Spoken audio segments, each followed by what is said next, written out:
Boa tarde. A última conversa que eu tive com a professora Lisete sobre a participação nossa na discussão sobre as conversas entre os GGPs, né? Mais focado na questão da licenciatura, ou seja, da articulação entre o estágio, o, a licenciatura e o campo escolar, né? Essa formação, tudo acontecendo simultaneamente com os professores, né? E os licenciandos, os professores da universidade, os alunos da escola. É algo que o pessoal lá da Unesp de Solteira está interessado em levar isso para outros espaços, né? Lá na Unesp de Solteira, mas eles também estão se esforçando para fazer isso, junto com com a Adriana. Tá. E aí tem outras universidades que estão pensando em alguma coisa parecida. Tá. E aí eles vão mandar para a gente um vídeo do estudo do PPC deles, usando Iramutec, inclusive, para fazer análise desses PPCs. Então, estão analisando segundo o Iramutec. E vão mandar para a gente um videozinho, depois a gente vai fazer uma discussão sobre ele, certo? E a ideia é convidar o pessoal lá do Zap, do estágio. Bom dia, Vinícius. Relaxa, vai estar tudo certo. Vai dar tudo certo. Aí, a ideia é estimular o pessoal lá do Zap, do estágio 1 e 3, a participarem também, né? Porque diz respeito à vida deles também, certo? Então, a gente está tentando fazer esse esforço lá. Hoje, ficou para que eu apresentasse o, o trabalho que a gente está fazendo uma construção aqui. Mais individual, meu trabalho mais individual, né? Meu foco de atenção. Então, eu vou começar a apresentação. Certo? Alguma dúvida com relação à questão da Lisete, do trabalho? Então, vamos começar então? Vamos lá então. Compartilhar tela.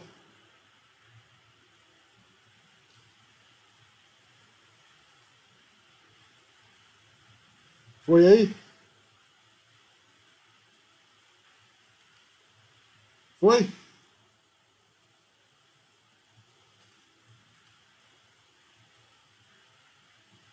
Travou?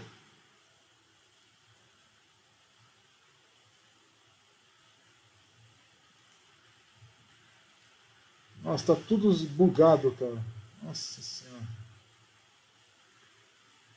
Ai, pode tirar sarro.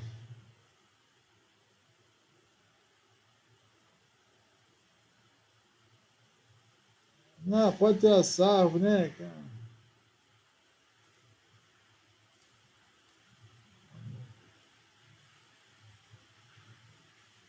Rapaz, que bagunça.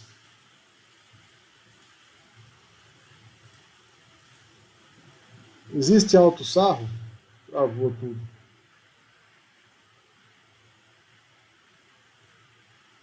Vocês estão me ouvindo? Não. Tá ouvindo? Mas a imagem está parada, né? Hã?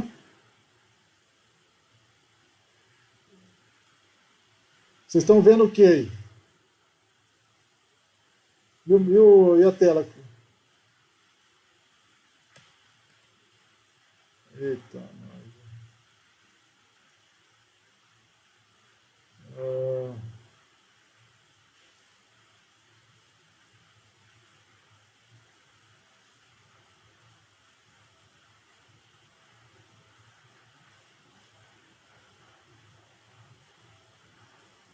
oh, meu santo Deus.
E agora, o que vocês estão vendo? Monolito? Então, então vamos lá. Ah, essa aqui é a primeira imagem que me vem à cabeça com relação, quando eu penso sobre a questão do ensino de ciências. Para mim, essa cena aqui é bem interessante quando a gente pensa na questão da utopia e na questão da alfabetização científica, ou seja, o que marca o ser humano, né? Com aquilo que ele é particular, assim, o que diz que é particular, né? Que a gente assim, entende de maneira mais corriqueira como uma característica do ser humano, né? Essa capacidade do assombro. Mas por hora eu só queria chamar atenção para isso e também que essa cena para mim ela é muito interessante porque tem o céu, né? E, e os animais, né? E a terra. Tá? Então tem o céu, a terra, mas tem algo entre os dois, entre a terra e o céu tem algo interessante além do monolito. Não, por hora não vou falar o que eu estou pensando, mas só chamar atenção para isso, que a utopia diz respeito a essa capacidade de pensar essas dimensões que eu falei, céu, terra e a terceira que eu não mencionei. Então, a apresentação eu coloquei esse nome aí, Perspectivas Utópicas e Distópicas na Alfabetização Científica e Tecnocientífica, e o vírus. Né? Então, eu vou tentar ser breve, talvez, para a gente conversar mais. Né? Então, vamos lá.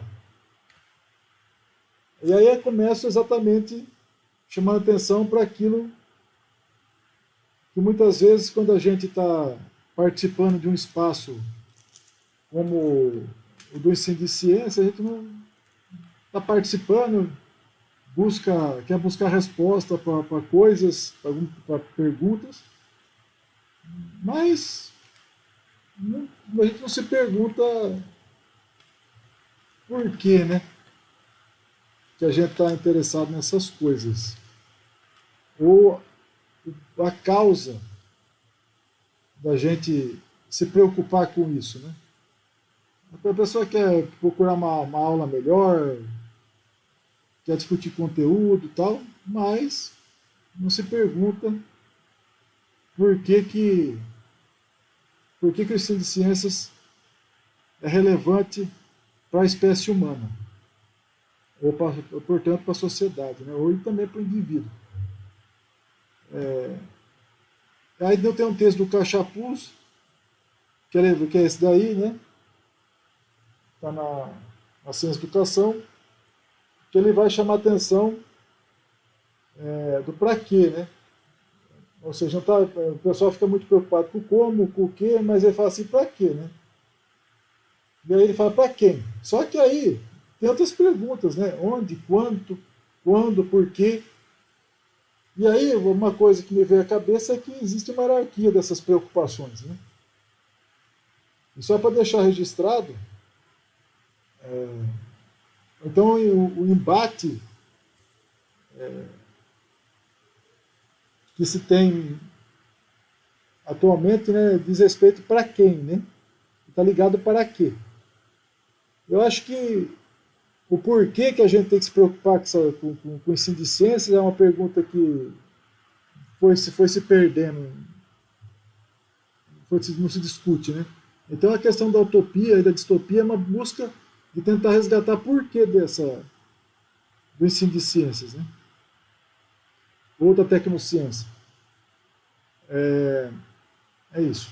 Então, assim, e aí só que eu quero chamar a atenção que tem essas outras perguntas aí que não são tão valoradas, tem uma hierarquia de preocupações, né? E é isso. Por hora eu acho que é isso. Tá. O que me chama a atenção também é que essa questão da distopia, da utopia, do ensino de ciências, e da tecnociência é que me parece que por trás de cada uma dos tipos de alfabetização científica que se propõe, existe uma utopia permeando a, aquela alfabetização, né? Seja científica ou tecnocientífica ou outra qualquer. Então tem uma utopia. Então, só que me vem sempre à cabeça esse diagrama do Vygotsky, que aí tem o Engenstrom, também vai, avança, amplifica esse modelo, entendeu? A teoria da atividade, né? Mas o que eu quero chamar a atenção, tem um Vygotsky, depois tem que também foi trabalhar com a teoria da atividade, o Leontiev, que é da segunda geração. Mas o interessante aqui é que pensar essa questão do sujeito com o objeto, né? O que está no meio, que faz a intermediação entre o sujeito e o objeto. Então, ou seja, com que olhar que a gente olha as coisas, com que instrumentos, né, a gente olha esse objeto. Então, isso aqui sempre para mim é muito interessante. Só voltando um pouquinho, me fez lembrar o seguinte, que essa questão do como, o que, para quê, quem, onde, quantos. Se você olhar o plano de aula, essas questões estão lá. Quando, para quem, seu primeiro ano de ensino médio, o que você vai lecionar. Então, essas perguntas aqui, que são as perguntas que o pessoal responde, reflete pelo menos o ensino de ciência, são as perguntas que a gente responde para preencher um plano de aula, por exemplo. Né? Tá, só feito esse registro. Então, o que interessa, quando eu estou pensando no trabalho de vocês, o meu também, eu fico imaginando essas coisas aqui. Quem é a pessoa, do ponto de vista cognitivo, o objeto, e como que faz a intermediação. Eu gosto desse modelo, para ajudar a pensar coisas novas, né? Ou como que elas se articulam. Os problemas na área de ensino de ciências, da tecnociência. E aí, o que a questão da utopia, ela vem para dizer por que ela me parece que assim, o que me chama, me parece não, o que eu fico preocupado é por que a gente quer alfabetizar as pessoas cientificamente ou tecnocientificamente, né? O que está por trás? Qual é a concepção de mundo, né? Ou qual é a concepção de sociedade e de indivíduo que a gente está se propondo? Onde a gente quer chegar enquanto seres humanos, né? Enquanto espécie? Então, acho que pensar na utopia ajuda a enxergar esse lugar que a gente vislumbra, né? Em vez de falar, o cara tem que saber conteúdo, mas por que ele tem que saber esse conteúdo, né? O que ajuda na construção de uma sociedade melhor? Então, a utopia vem nesse sentido de ajudar até a esclarecer, dar ênfase aos nossos sonhos, né? Onde a gente quer chegar, ou não, né? Então, utopia quer dizer não, o top lugar e o ia estado. Aí tem o Moros, que propõe uma sociedade numa ilha perfeita, onde que a razão e a harmonia impera, né? Então é o sonho dele. Essa questão da utopia, ela vem desde a República de Platão, tem vários outros trabalhos que ficam procurando organizar a sociedade e a relação entre os indivíduos, né? Só que para fazer isso, a gente vai começando a escolher alguns critérios, né, para reger essa relação. Então,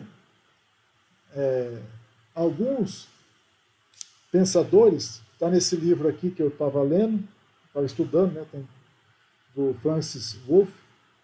Aí o lobo é por conta por conta de pensar aí o lobo, né, tal. Mas o sonhar com o bem é uma forma de utopia. Você sonha sempre com o bem, mas não quer chegar nele, certo? Está sempre no mundo da elaboração, isso é um tipo de utopia. E a outra é uma utopia mais da prática, mais da intervenção mesmo, só que ela quer só evitar o mal, ela também não quer se concretizar. Então é uma utopia tipo 2, né?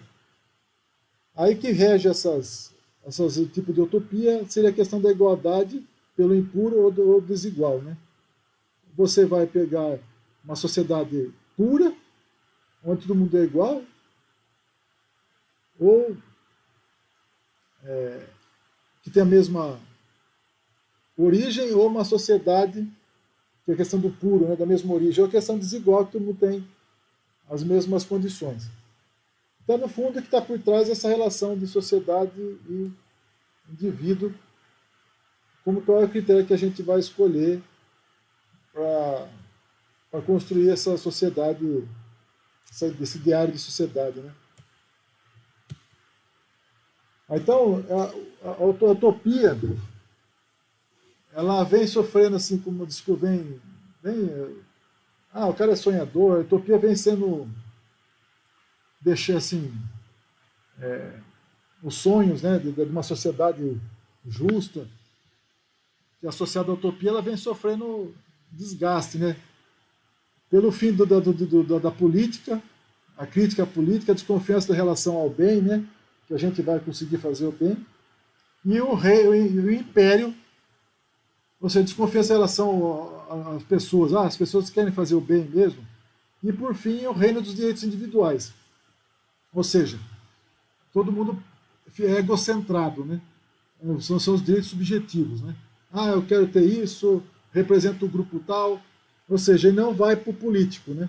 Não discute algo coletivamente. Então, são essas características da sociedade, da nossa época, ela vai ajudando a desconstruir as ideias de utopia, né? Então, existe, nesse livro aí de Três Utopias, né, do Francis Wolff, ele vai falar de que existem três utopias. A utopia de origem iluminista, uma sociedade fraternal de animais e humanos, ele fala do Kant, cujos membros mais competentes, né, administraria racionalmente segundo o interesse geral, o bem comum, a liberdade, a igualdade, como se fosse uma fábrica. Então, ou seja, a razão começa a imperar como critério que vai guiar a construção dessas utopias, né? Também assim, a racionalidade dos fins justificam os meios, né? Ou seja, a racionalidade instrumental. Existe uma outra utopia pós-humana. Então, tem uma utopia que procura superar a visão iluminista, né, do humano, que pensa, que reflete, né, que é capaz de viver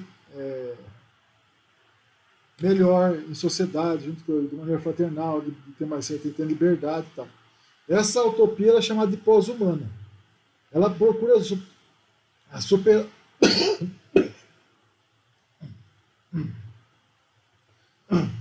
a utopia humana, iluminista, ela está associada com a ideia de que a gente procura viver bem, mas a gente não vai viver eternamente, a gente vai morrer, né? A gente procura só tornar o nosso ambiente melhor. A utopia pós-humana, ela procura romper com a ideia prometaica que talvez está associada à questão do iluminismo, que a razão que é o fogo, né, que Prometeu distribuiu os seres humanos e distingue os animais dos deuses. A utopia pós-humana, ela fala que ela procura, ela entende que os seres humanos são deuses. E aí, o que guia a tensão pós-humana, o que guia a utopia pós-humana é essa tensão entre a maquinização do homem e a hominização das máquinas. É isso que vai permitir que a gente caminhe na direção da utopia pós-humana. Aí isso se reflete na literatura, no mundo atual, né, por trás dessa sigla aqui, o NBIC, né, que é nanotecnologia, biotecnologia, informática e ciências cognitivas. Ou seja, é a aposta na que nós somos capazes de criar nós mesmos, né? Existe uma outra utopia que é a quem humana. Ou seja, ela coloca o ser humano como carrasco, como escravocrata dos animais. E que a gente não vai viver num ambiente, não vai ter uma sociedade bacana, fraternal, se os animais não estiverem participando. Então, ou seja, nós temos que deixar de ser escravocratas e predadores dos animais, né? Então a gente teria que, para que isso acontecesse, e isso também, de certa forma, ela se manifesta na sociedade de hoje, no veganismo, no Animal Liberation Front, são os movimentos de liberação dos animais. Ou seja, esse tipo de utopia ela está presente também na sociedade, certo? Em contraposição ao uso a pós-humano, inclusive, né? Porque um pensa que somos deuses, o outro tenta se aproximar dos animais. Isso se remete, inclusive, à primeira a imagem que abre essa apresentação, né? Feito essa ponte. Então, ou seja, então o que move, a utopia, ela baseia essa utopia a quem humana ou animalista, ela trabalha essa tensão da humanização do animal, de colocar ele no mesmo status que os seres humanos, de ter direitos também, e a animização do homem, de poder viver junto com, respeitar as características dos animais, né? O que aí a ideia é tentar fazer uma conexão entre esse tipo de utopia com os tipos de produção de conhecimento e de tecnologia que a humanidade, nós, né, digamos assim, fomos construir. Então, tem três tipos básicos de produção de conhecimento. A ciência, esse tipo que a gente está trabalhando aqui, né? A macrociência e a tecnociência. A ciência elabora teorias, né? Realiza experimentos, depende de teorias, e o conhecimento é validado pela comunidade científica. Ela é do século XVI ao XIX. Aí tem esses, são teorias abrangentes, né? São feitas por pessoas e quase que individualmente. Então essas são as características lógico, de maneira bem simplória, né? da ciência. A macrociência já começa a se distinguir, né? Aqui na ciência ela tem um começo financiada por mecenas ou pelo próprio investigador, né? Não tem escolas, né, ainda bem organizadas. O termo cientista foi cunhado no século XIX e por aí vai. A macrociência ela vem na pós-guerra, logo em seguida, no finalzinho da Segunda Guerra. Ela tem como característica uma concentração de recursos muito grande. Já não é ciência feita, já não é feita ciência por uma pessoa só, mas por um coletivo. Ela tem aporte governamental, né? Grande aporte governamental para poucos centros de investigação. Ela promove uma aproximação entre teoria e experimento muito grande, entre tecnologia e ciência. Envolve equipes de engenheiros, militares e cientistas. E nesse momento da tecnociência, que a gente chama de macrociência, ela tem esse envolvimento desses atores, principalmente. Existe uma especialização da força de trabalho dos laboratórios.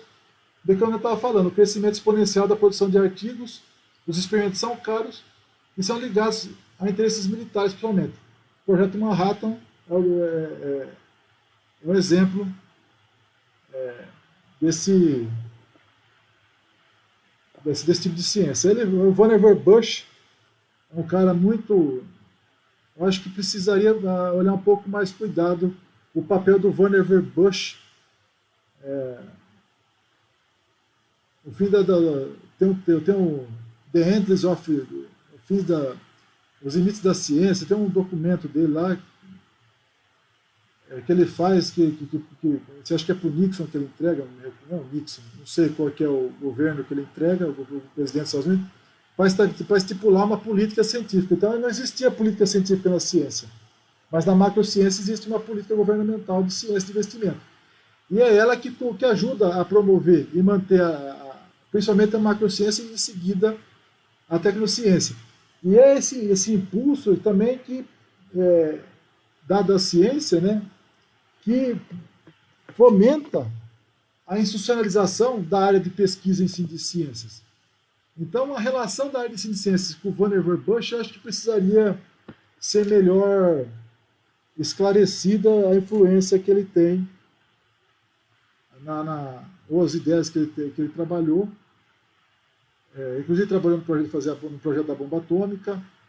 Ele lançou a ideia da internet também, da HTML, mas isso são outras coisas.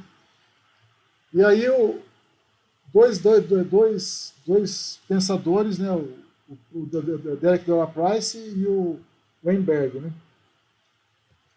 A tecnociência, ela já final do século passado, século XX, tem financiamento privado, mediação mútua entre cientistas, ciência e tecnologia, existem empresas de tecnociências, o foco é a produção do conhecimento útil, né? Além da verdade.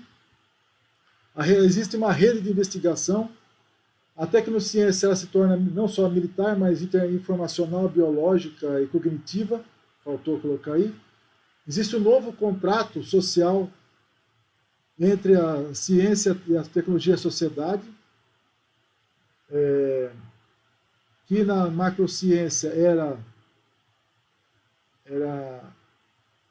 o que na ciência era individual, né? E primeiro produzir o conhecimento, depois um dia talvez chegasse a ciência, depois ser a ciência aplicada. Então está mais ligado à macrociência. Ela coloca os atores, todo mundo junto, né? A tecnociência coloca os atores sociais juntos na produção do conhecimento. Então a questão da hierarquização, de passar, por exemplo, da produção, da validação para a disseminação, que é a divulgação por déficit na ciência, né? Da ciência que a pessoa faz, que é a divulgação associada à ciência tradicional, ela sofre uma perturbação aqui pela tecnociência, não pela ciência em si, não pela maneira como a ciência caminha, mas pela tecnociência. Isso eu acho que talvez precisaria ser olhado com mais calma, porque as pessoas fazem crítica o modelo linear usando características da tecnociência e da macrociência. Então, ou seja, a questão da vida assume um papel importante, né? Não é a morte que interessa. Então, a questão da biologia, a questão da informática, é isso. Então, a alfabetização científica e a alfabetização tecnocientífica.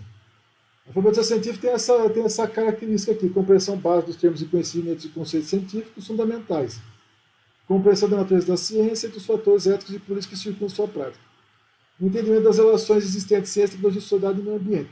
Esse tipo de alfabetização científica, ela está mais ligada com a visão utópica iluminista do que a transhumânica, a pós-humana, né? E a quem-humana. Então, ou seja, esse tipo de problemática, de entendimento, a meu ver, está associado mais com uma utopia iluminista. Já a alfabetização tecnocientífica, eu não coloquei ninguém aqui, porque eu estou pensando na gente, né? Não estou tendo nenhuma referência aí. Mas aí a ideia seria compreensão de termos básicos de conhecimento tecnocientífico, compreensão básica de termos, conhecimentos e conceitos tecnocientíficos fundamentais, a compreensão da natureza da tecnociência e dos fatores éticos e políticos que circundam as suas práticas. Entendimento das relações existentes entre ciência, tecnologia, sociedade e meio ambiente, o que é totalmente diferente. Ou seja, só para aqui na tecnociência a gente consegue compreender a importância das definições de tecnologia, do que reconhece que o conhecimento tecnológico ela produz, ela é uma área de conhecimento e ela está fundida com a ciência, né? Elas trabalham de maneira muito sinergética, ou seja, o cara não está preocupado em construir uma realidade, né? Então, por exemplo, o cara quer construir um órgão, ele não quer prolongar, evitar que o coração sofra um infarto, ele, na verdade ele quer trocar o coração para colocar um outro. Então ele vai construir artefatos, né? Então, os conceitos não são só conceitos, são artefatos construídos. Então, na verdade, a compreensão base de termos, conhecimentos, conceitos e artefatos que são construídos pela tecnociência. Então, essa compreensão da natureza da tecnociência é diferente, porque ela envolve outros atores, e esses atores são políticos, economistas, pessoal da informática, juristas. Então, a natureza da tecnociência e dos problemas que ela suscita, ela é diferente da maneira como dos problemas que tem lá na alfabetização científica.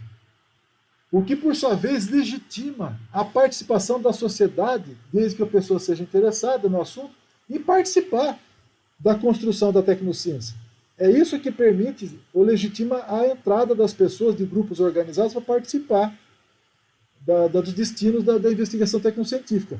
O que, do ponto de vista da ciência, não é legítimo. O cara, para você vir conversar com a gente, que é a nossa pesquisa, se forme primeiro em física, para depois vir falar com a gente.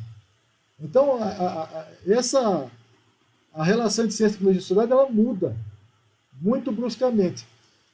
Então, ou seja, o que eu estou querendo chamar a atenção? Que a alfabetização científica, ela não deixa claro que mundo ela está trabalhando. Né? E a tecnociência chama atenção para a bagunça que está sendo, essa confusão que está acontecendo dentro do conceito da alfabetização científica. Porque ele está chamando ele está olhando para um evento que é tecnocientífico e atribuindo características de encaminhamento para ele que seriam da ciência tradicional. Então esse é o maior problema da falta da definição pouco acurada associada à alfabetização científica. E a tecnocientífica vem para chamar a atenção de que os problemas que estão sendo trabalhados, por exemplo, do DNA, ele não é um problema das ONGs, do organismo modificado geneticamente, não são da ciência, são da tecnociência. Né? Então, mas aí qual é a utopia que está por trás? Né? Então, aqui na alfabetização científica, o que parece que fica, então, ou seja, quando o pessoal vai, os protetores dos animais, os animalistas saem em defesa dos animais, né? da animalização do homem e a humanização dos animais, é desse lugar que estão falando, não é da alfabetização científica. Então essa confusão impede a gente perceber qual o contexto que nós estamos trabalhando e por quê. Aí eu coloco essa última transparência,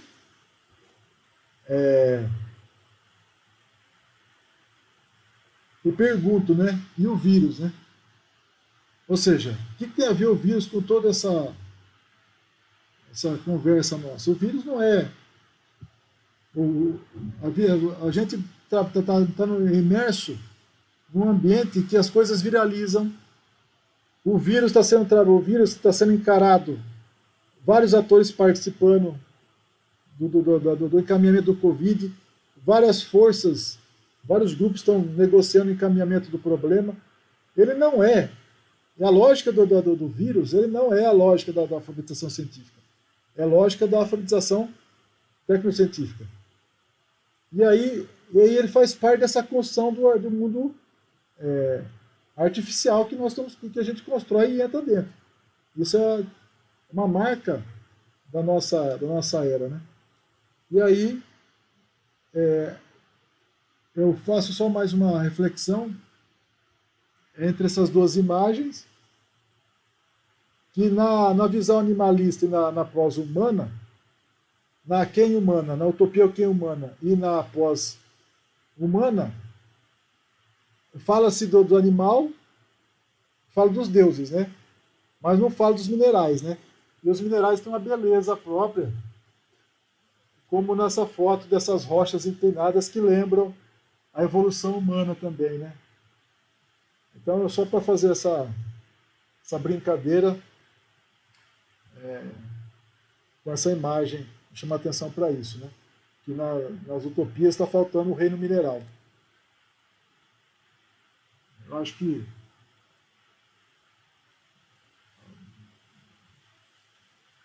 falei bastante, sei lá. Tá, agora fica à vontade aí, pessoal.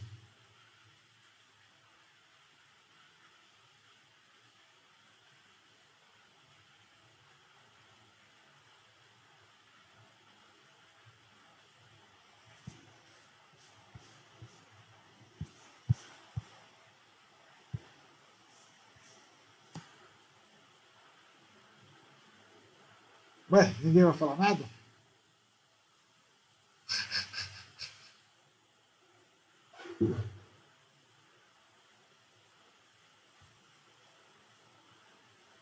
É, eu também não sabia dessas coisas.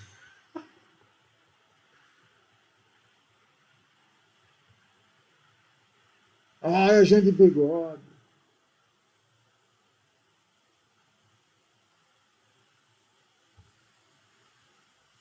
E aí, jovens? Perguntas?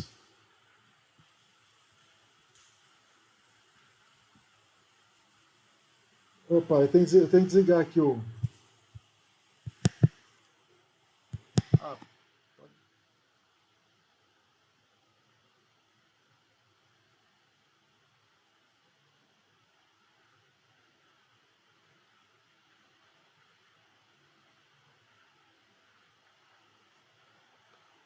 pode falar, Sabrina. Obrigado, Eugênio.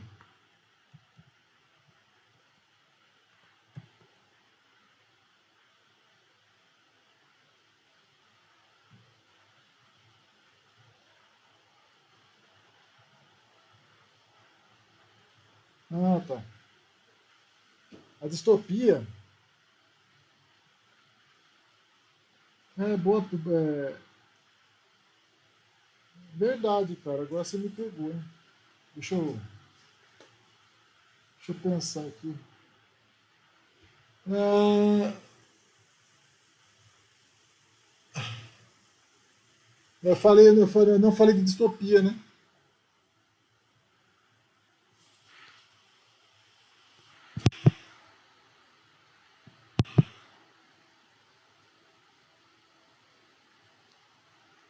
A distopia, Sabrina, posso? Posso? Sabrina? A distopia é quando, assim, a distopia é quando aquilo que se, por exemplo, na visão iluminista, então você coloca lá a questão todo mundo vai fazer a mesma coisa, né?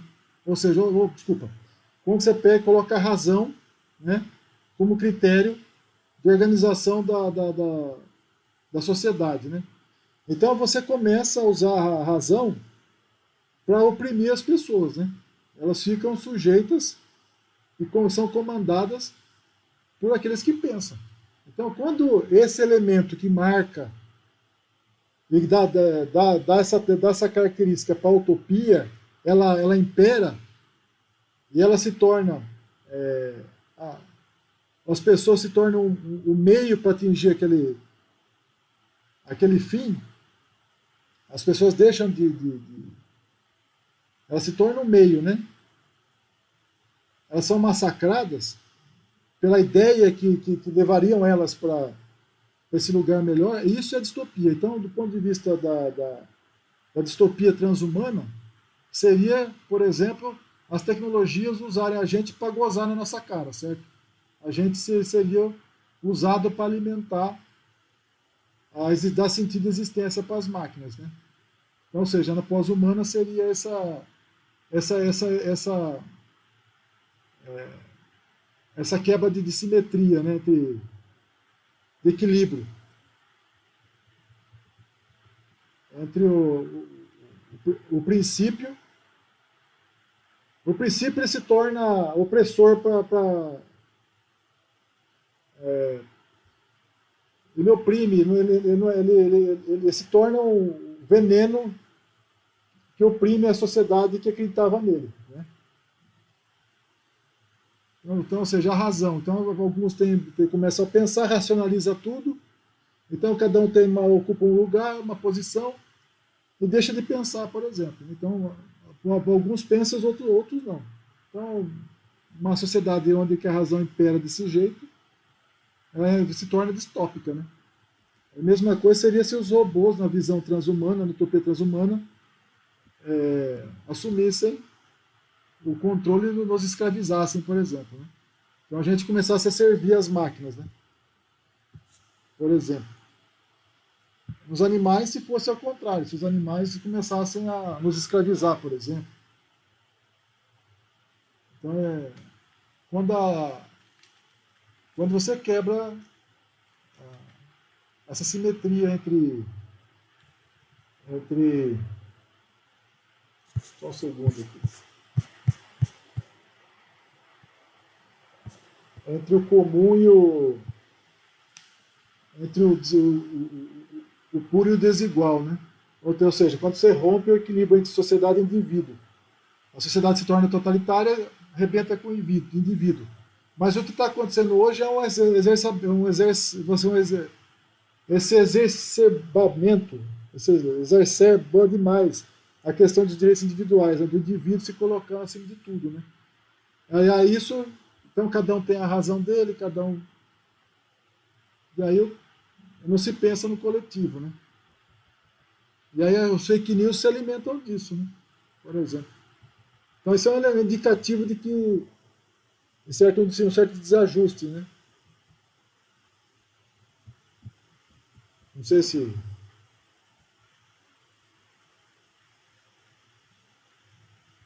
Exato. Então, cada um tem a verdade. Né? E aí as condições técnicas de existência, elas permitem isso, né? Vão dando sustentação para isso também.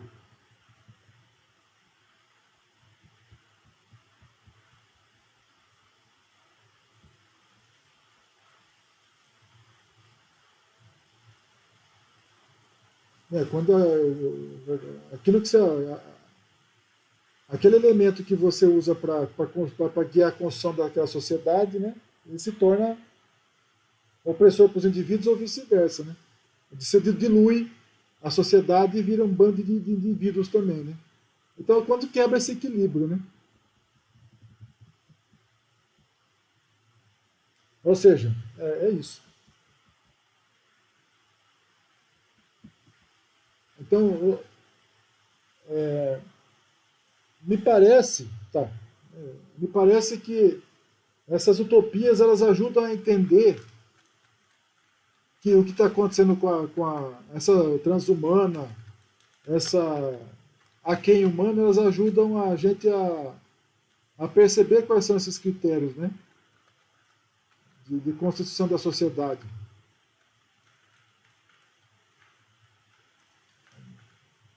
Então, por exemplo, essa questão, olha só, quando você começa aqui, deixa eu ver se qual parte que está aqui. O fim do político, a desconfiança em relação ao bem, o reino dos direitos individuais, você vê que ele começa a se afastar do coletivo, né, do bem comum, para todos, né, para ir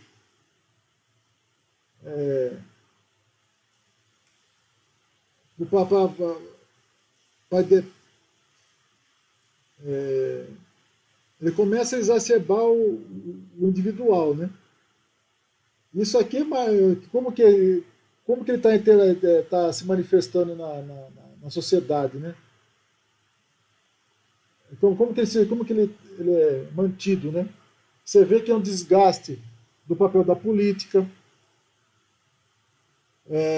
a desconfiança de quem está falando a verdade, dos interesses das pessoas, a falta de entendimento, de conversa entre as pessoas. Então, isso aqui é uma marca que não tem muito a ver com a questão da, da utopia racionalista. Ela tem a ver mais com a utopia transhumânica e com a quem humana, que me parece que elas estão mais ligadas com o universo da tecnociência do que com o universo da ciência.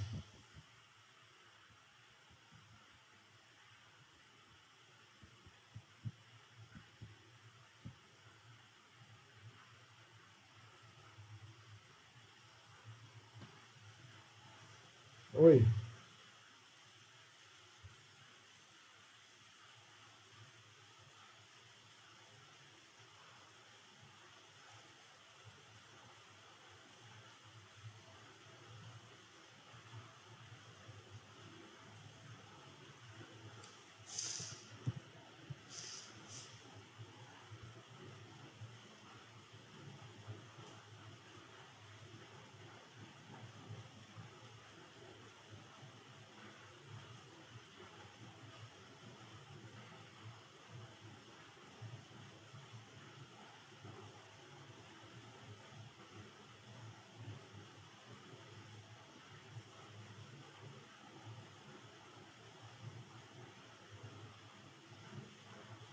Então,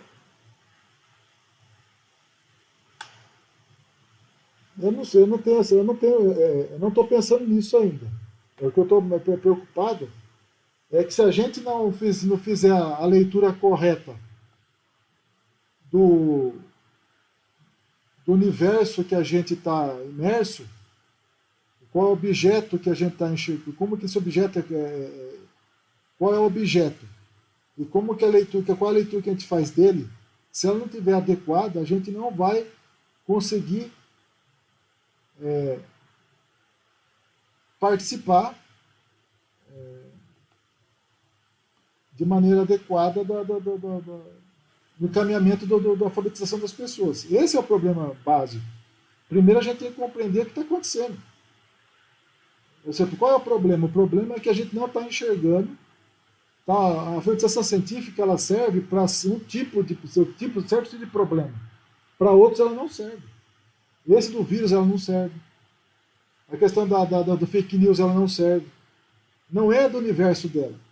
Então a alfabetização técnico-científica é o primeiro passo dela, é chamar atenção para os problemas. De qual natureza eles são. Se isso vai resolver, eu não sei se resolve, se tem resposta. Mas a gente, por exemplo, o que a gente viu lá? Viu que a questão, as pessoas, o que se vislumbra na utopia transhumana é que a gente vai viver eternamente, vai esticar a vida, a gente vai escolher se eu quero viver ou não. Ou seja, essas discussões elas não são colocadas para as pessoas. O que se discute vamos discutir carrinho batendo. Não estou falando que não é importante, mas isso não é o. Por exemplo, você tem manga o ano todo. Você tem manga o ano todo, cara. Só tinha em dezembro. Sabe, não tem mais época de fruta. Né? Então, como que é isso? Não é da ciência as coisas que orbitam. E os problemas, por exemplo, por que as pessoas podem fazer. Por que as pessoas podem ficar fazendo fake news? O tempo todo elas podem ficar acreditando em um monte de coisas que aparentemente não tem noção. Por que não tem problema a priori não teria problema do cara acreditar que a Terra é plana? Por que ele consegue continuar? As coisas continuam caminhando.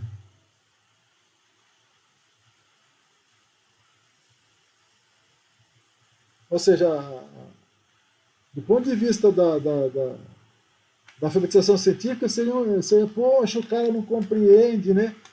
Esse cara não percebe a verdade, né? Do ponto de vista da tecnociência, da alfabetização, pô, cara, existe uma rede que sustenta esse cara.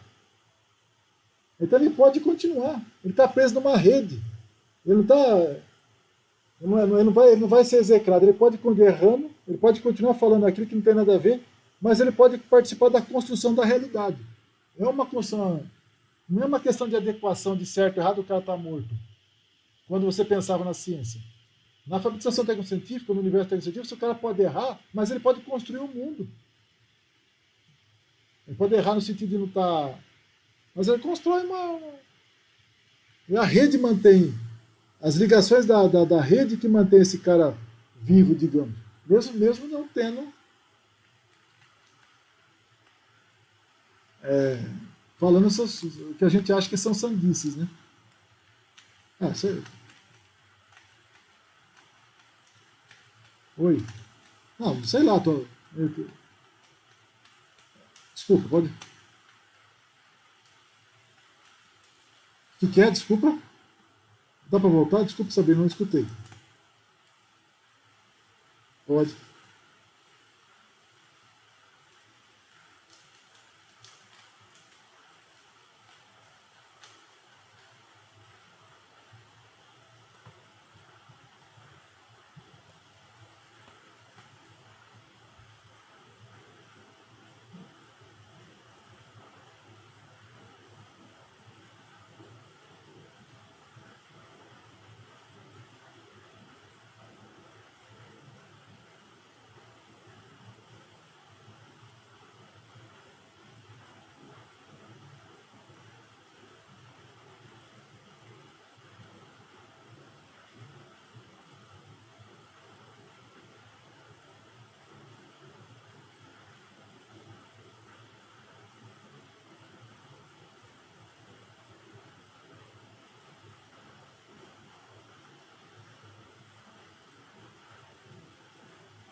Então, porque a ideia é que as coisas não têm. O que me parece é que está chamando a atenção para aquilo que o Latour, inclusive, vai, vai, vai, vai sinalizando. Você tem que convencer as pessoas também, né? De que. Ou seja, você tem que montar uma rede, né? Que dê sustentação para você. A tecnociência, as pessoas estão muito mais conectadas do que do que da ideia de ciência e o que corresponde ao modo de vida do século XVII, XVI, XVIII, XIX. A pessoa, a chance de você, por exemplo, para você errar, então, o que eu estou querendo dizer? Um erro grotesco, não vou tomar a vacina. As pessoas que tomaram vacina ajudam a criar uma barreira imunizatória. Antes não tinha isso. Então o cara morreu um monte, de fato. Então, as más escolhas, digamos assim, o resultado delas, porque ela está muito mais conectado, a chance dela ter um efeito fatal, me parece que é menor. Tanto é que a espécie humana está ocupando a Terra como um todo. Espalhou, porque espalha, né? E a gente vive mais. Então, isso mostra que nossos erros, né, você tem alguma coisa, a gente está mais conectado, assim, o erro é diluído na rede, né? Então, é uma forma de entender que dá para fazer narrativas diferentes, né? Ou seja, você pode fazer várias narrativas. E aí me chama a atenção que dessa possibilidade de construir então essa rede, ela se torna realidade, né? Esse mundo que é o real, né? Não é mais a natureza que está lá, eu vou tentar descrever ela, como é que ela é, tal. Não, você constrói isso, né? Então, as narrativas elas têm, talvez, pensando por essa ideia de construção da realidade, É uma forma também de construir também. Né? Você constrói os lugares, né? Então isso me parece que vem acompanhado, né? A sociedade vai avançando do ponto de vista tecnológico, científico, né? Tecnocientífico, então cria condições para o surgimento de várias narrativas, né? Porque não corre risco de findar a existência das pessoas, até porque a realidade é construída mesmo, né? De maneira artificial.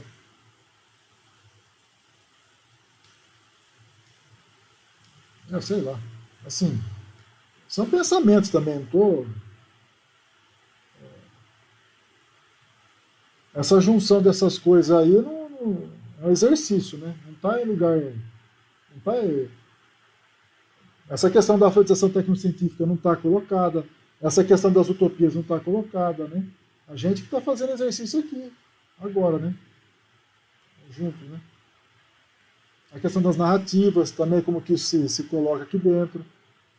A questão do papel simulacional, ou seja, olha só, como que você vai trabalhar a questão simulacional usando a alfabetização científica, entendeu? É fora de lugar. A simulação, na verdade, a gente está fazendo uma simulação com nós mesmos. É como a gente já tinha falado na semana passada. Né? Nós fazemos parte de um grande laboratório.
Mas eu não entendi, Thiago, desculpa a minha.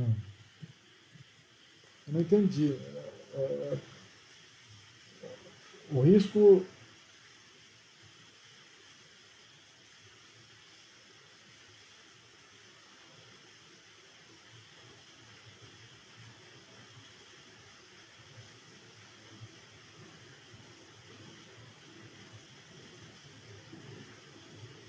Por que não tinha lá na ciência, não tinha a questão do risco? Ou seja, a brincadeira é mais ou menos assim. Estou entendendo o que você está falando, em certa medida.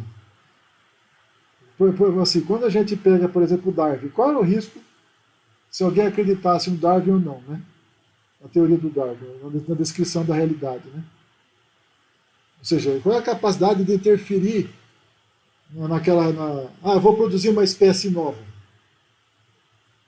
Não tinha isso lá na teoria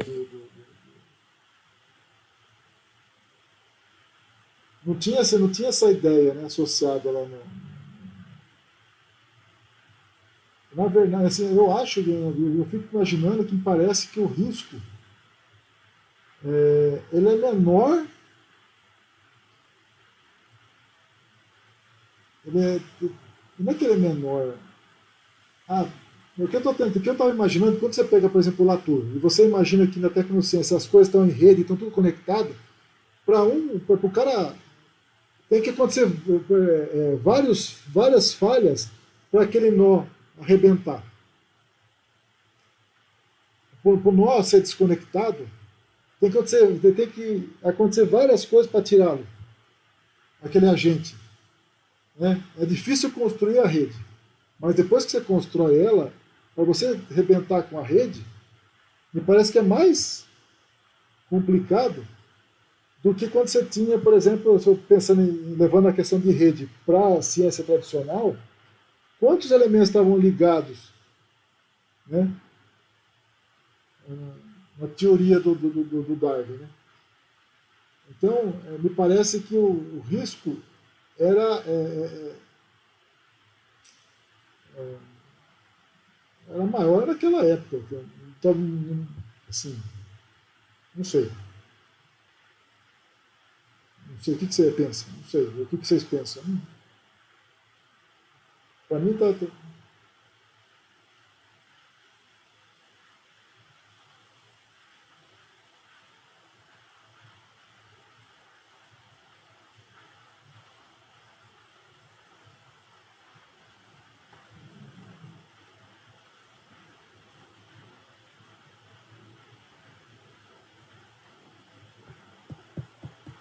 Ele fica mobília.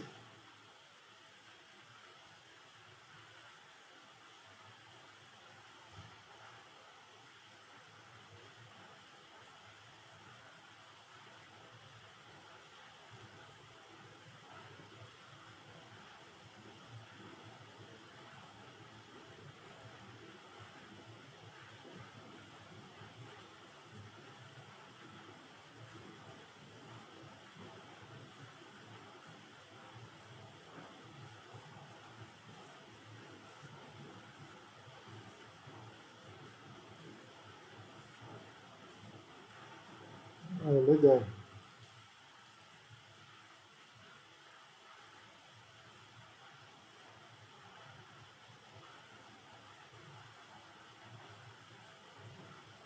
Ah, legal, Thiago.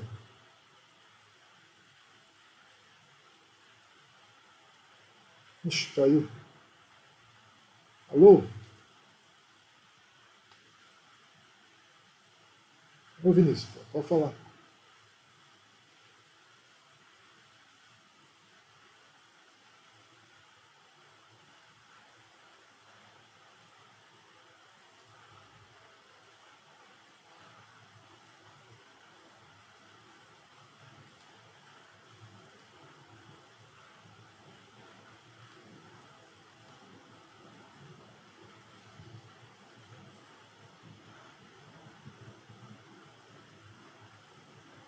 Ah, ah,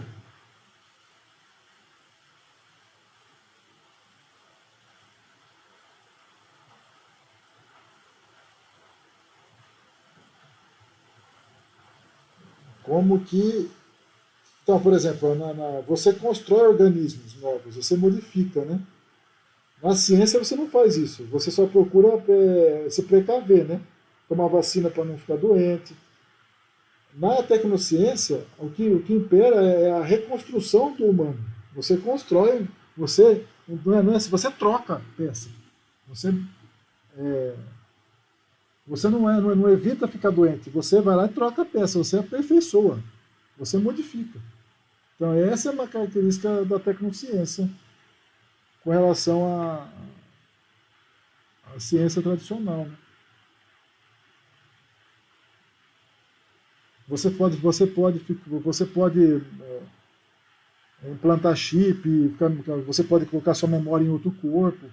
Então a ideia que está associada à tecnociência é da melhora, não é da contenção, né? É melhorar o ser humano, torná-lo melhor do que ele é.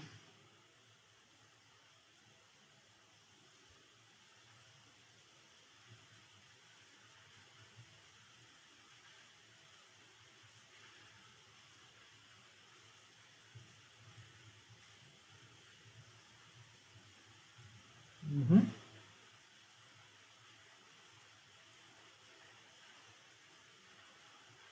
A parte da tecnociência tem a ver com a parte informacional. Ou seja, ela é tipicamente, a questão da informática, ela é tipicamente tecnocientífica. Ela não tem o relato, não. Desculpa, Vinícius.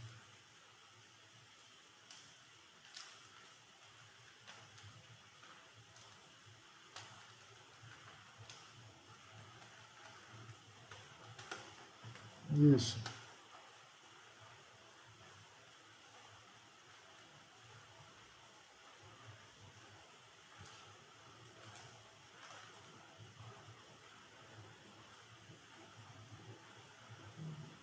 Muito, muito bom.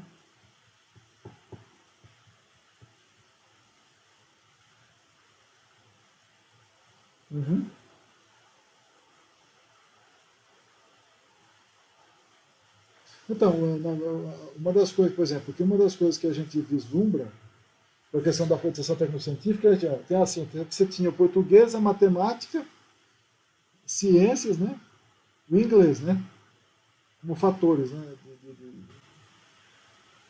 O outro elemento que, se você não sabe programar e trabalhar com o universo informacional, esse é um outro elemento de alfabetização, né, que é outro critério, né. Se você sabe programar, pelo menos uma linhazinha, né, saber código-fonte. É por isso da questão do Iramutec, a questão do R, a questão do GEF, do Node.xl, esses programas SSP, lá, sei lá qual que é a sigla, que fazem a gente trabalhar com esses os instrumentos que são tipicamente da tecnociência. Entendeu?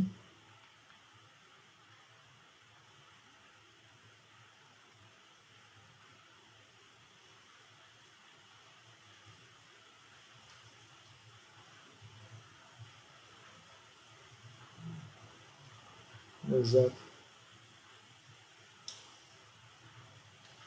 Uhum.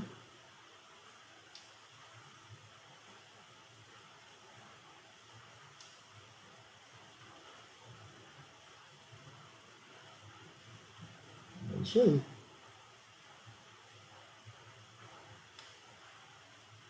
Ah, é. Na minha cabeça é. Na minha cabeça é.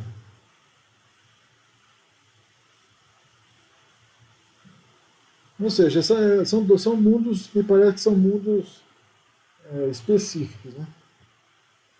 E aí tem que trabalhar para enxergá-los. Ah, é isso. Sim.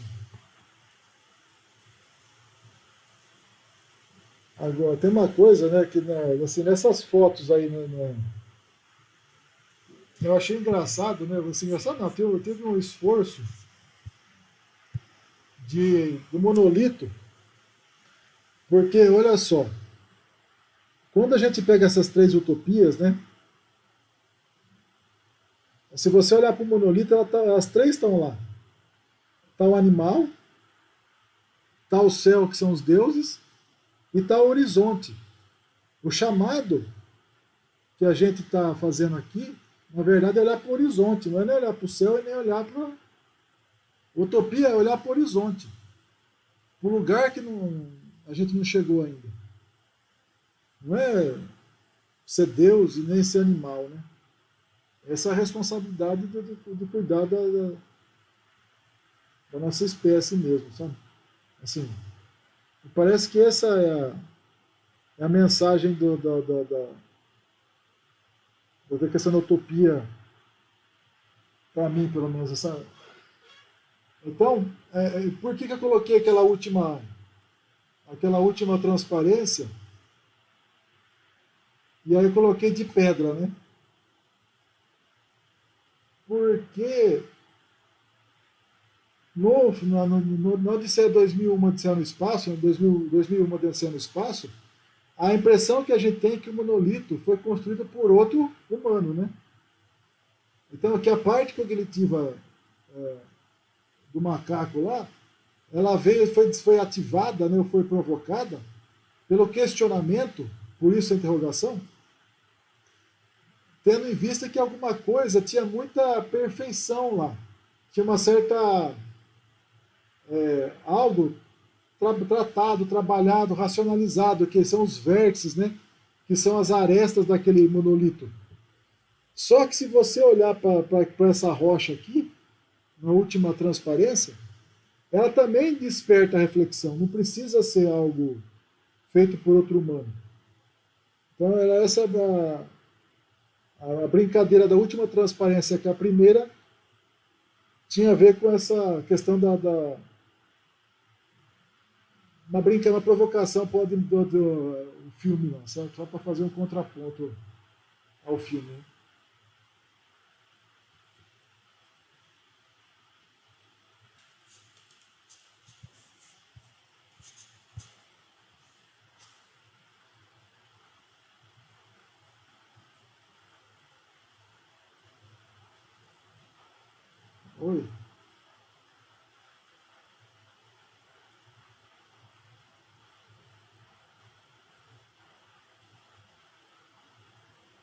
Uhum, uhum.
Não, passa. Passa porque qual é a mensagem que a gente tira para mim, pelo menos, né? Qual é a mensagem que eu tiro? É, é engraçado é que, assim, toda vez que o pessoal vai falar, vai assim, eu olho para essas coisas aqui, eu fico assim, né? Imaginando, o sujeito está lá o racionalismo, né? Do outro lado está lá o empirismo, materialismo no objeto, né? Digamos assim. Se não estiver falando besteira, mas aí o conhecimento não é, de novo, tem a ver com a história da pedra lá do monolito. Não, ele não vem direto o significado, né? O conhecimento ele é mediado. É sempre a gente constrói coisa. E aí vem a ideia do artefato. Então, aquilo que a gente. O, o significado que a gente dá para o objeto, né, depende dos artefatos, né? Que a gente usa e tal. Então eu fico sempre olhando para essas coisas aqui, isso me chama atenção o tempo todo. Eu gosto desse triângulo aí, dá para até complificar ele.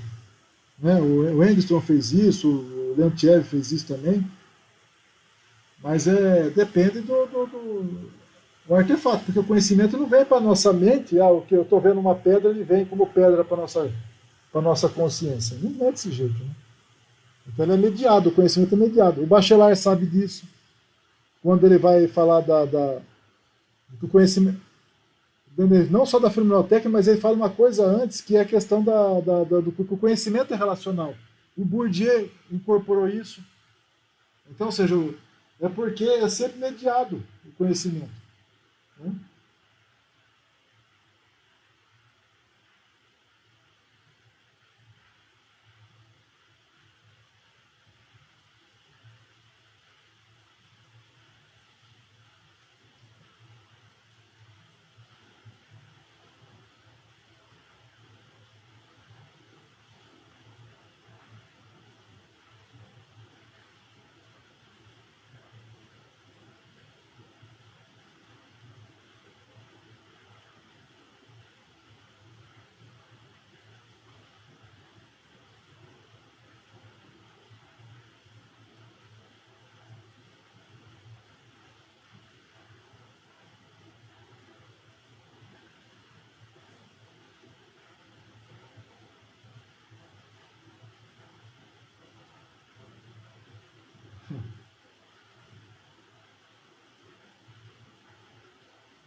Legal. Essa parte eu acho legal. Fala aí, Eugênio.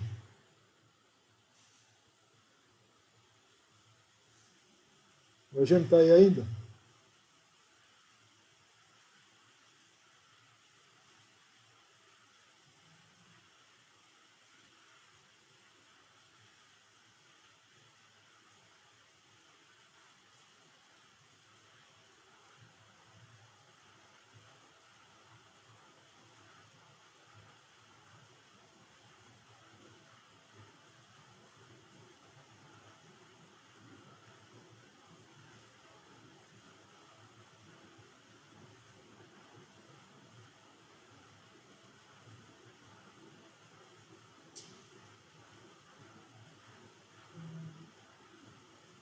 Uhum.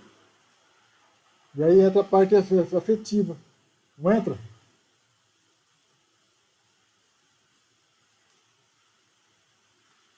Então, me parece que a parte afetiva ela é um marcador, assim, estou simplificando, mas me parece que é um marcador, né? Você já agrega valor a ela, né? Me parece que se você se vem junto na questão do afeto, né? Ajuda a marcar aquilo como algo importante, né? De importância, né? Dá dá uma qualidade pro input, né? Na verdade, na verdade, parece que ele quantifica uma qualidade. A emoção é um quantificador. Olha só que vamos vir falar besteira, à vontade. Ou seja, me parece que a emoção ela quantifica a qualidade. Ela, assim, ela dá,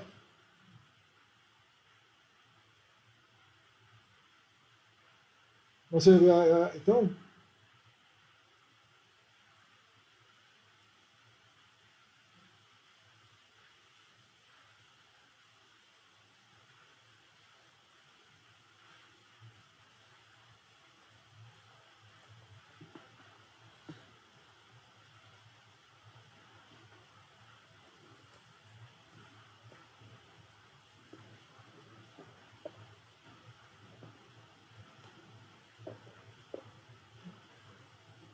uhum, é,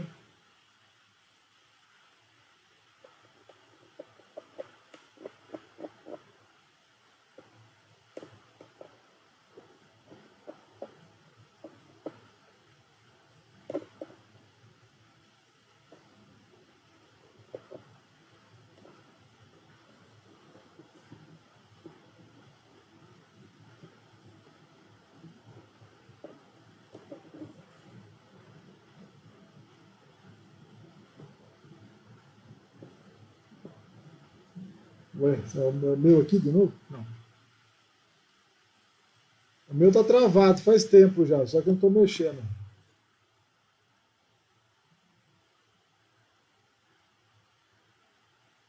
Alô? Tá ouvindo, pessoal? Não. Tá, mas então, assim, a brincadeira era tentar juntar a questão da utopia, aonde a gente quer chegar, por que eu vou ensinar ensino de ciências, né? Por que eu estou nessa. Eu acho que isso é importante, né? Onde, que lugar que eu posso, que lugar é esse que humano, que sociedade é essa que eu posso construir melhor de posse ou construindo ciência, né? Construindo tecnociência, ou seja, que humanidade é essa, né? E ao invés de sair assim, para quem eu estou fazendo isso? Para o fulaninho lá. Ah, o cara da periferia. Não estou falando que não é importante, mas por que a gente tem que cuidar do conhecimento, né? Cuidar da tecnologia? Cuidar do que ela pode propiciar para a espécie humana? Essa discussão, me parece que essas discussões parece que elas sumiram, né? Fica qual o conteúdo, o que, quando, para quem.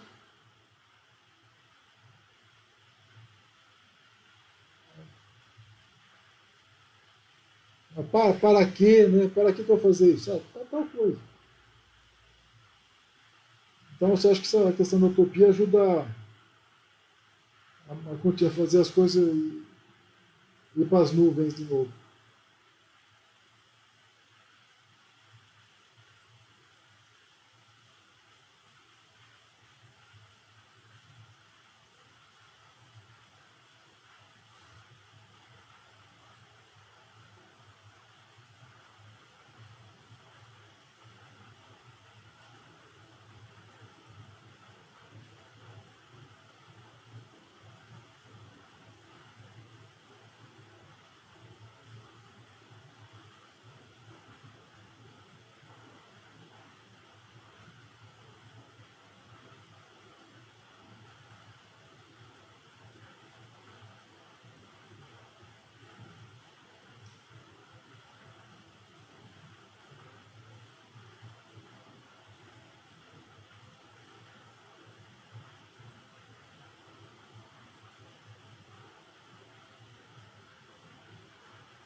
Mas qual, mas qual que era a aposta?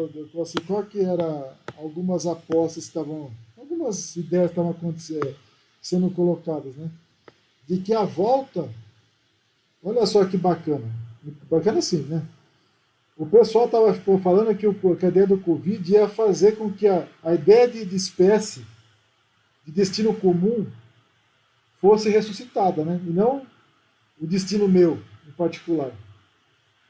E aí o Zizek, acho que não sei se foi o Zizek, qual que, dos pensadores, falou: não, não fique esperando que um vírus vai indicar a importância do coletivo, né, de pensar a espécie, para onde a gente está indo, o que a gente quer fazer. E, então, ou seja, aí você vê o esforço para Sabrina achar um caminho para construir narrativa. O Tiago chamou atenção para como que você mantém uma rede,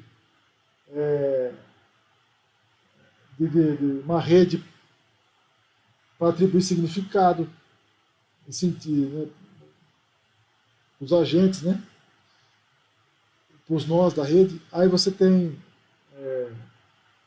me fugiu, mas ou seja, a ideia era que o vírus ele pudesse fazer com que nós despertássemos o espírito de corpo, né? Que em outras palavras seria a solidariedade, né? A gente saísse dos direitos individuais subjetivos, né? De gozar tal, mas ir para o bem comum, né? Só que é engraçado que, que aí tem essa questão de usar, de aproveitar esse momento que as crianças, nós estamos isolados para conversar, isolados entre aspas, para conversar, né? Para construir um, um espaço de diálogo, né? Solidário. Mas não sei não, viu, cara? Tem que construir mesmo. O esforço é esse. Porque, não, eu tenho que trabalhar, vou lá, eu preciso voltar à rotina, eu preciso ir lá, porque eu preciso de dinheiro, porque eu... E aí a gente não consegue nem fazer as coisas acontecerem, o dinheiro aparecer, e também não consegue fazer a conversa que já não existia, né? Não existia tanto, né? Então, esse me parece que é o...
Então, aí, por isso que tem um... Oi, vai fundo aí, Marco.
Mas assim, o que eu queria deixar isso aqui é um exercício inicial, né, cara? De eu tentar organizar essas coisas aí. Mas procurando alternativas, né? Para nossa caminhada. Agora, tem uma outra coisa que acho engraçado. Acho que vou esquecer, já esqueci. Não, lembrei. O quanto o capital social, se fosse pensar no Bourdieu, ele tem importância nessas histórias todas, né? Ou seja, tem o capital cultural, mas me parece que social para poder suportar uma rede, né? Sustentar, é importante. Jovens, alguém quer falar mais alguma coisa?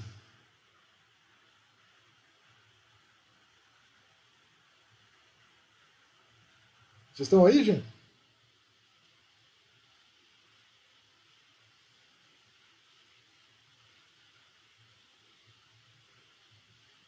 Fazer uma pastinha aonde? Então, eu estava vendo como.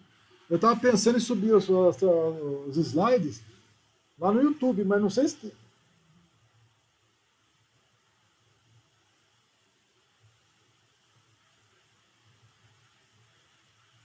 Eu não entendi. Onde vai fazer isso? Ah, tá. Aí deixa um link lá na descrição lá do vídeo.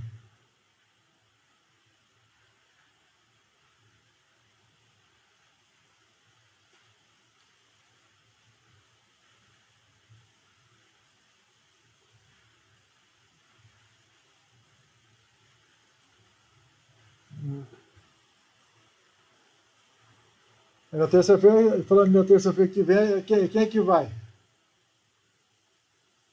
É você mesmo, Marquinhos? Então, porque assim, então, porque pode ser você, mas assim, até agora a Lisete não mandou o vídeo, né? Pra gente fazer a conversa, né? Então, ou seja, é bem provável que não seja a discussão do vídeo ainda, né? Então, eu acho que terça-feira que vem é mais um pro time das transparência.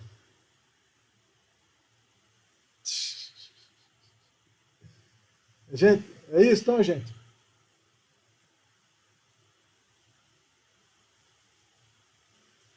É, daquele jeito, né? Gente, obrigado pela paciência. Perdoe por qualquer besteira aí, certo?